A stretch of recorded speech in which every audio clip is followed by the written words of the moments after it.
அந்த மாமியார் வந்து எப்படின்னா, இந்த பையன் ஒரே பையன் அவங்களுக்கு. இவர் தான் சம்பாதிக்கிறாரு. ஒரு வீடு இருக்கு அந்த மாதிரி.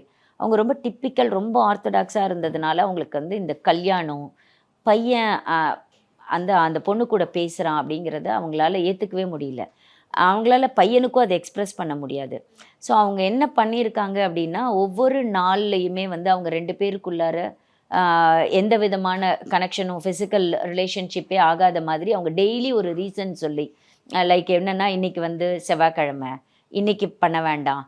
இன்னைக்கு வந்து அவங்களுக்குள்ளார சாந்தி முகூர்த்தம் நடக்கணும் இல்லைங்களா? கல்யாணம் ஆன உடனே அது வந்து, இல்ல இன்னைக்கு செவ்வாய்க்கிழமை, இன்னைக்கு இத பண்ண வேண்டாம். அப்புறம் வந்து அத வந்து அந்த பொண்ணோட பீரியட்ஸ் டேட் வரைக்கும் அத அவங்க ஒத்தி போட்டுருக்காங்க. ஏதோ ஏதோ ரீசன் சொல்லி. அப்புறம் அவளுக்கு பீரியட்ஸ் ஆன உடனே அதுலேருந்து ஒரு 3 நாள்னு சொல்லி ஒத்தி வச்சிருக்காங்க.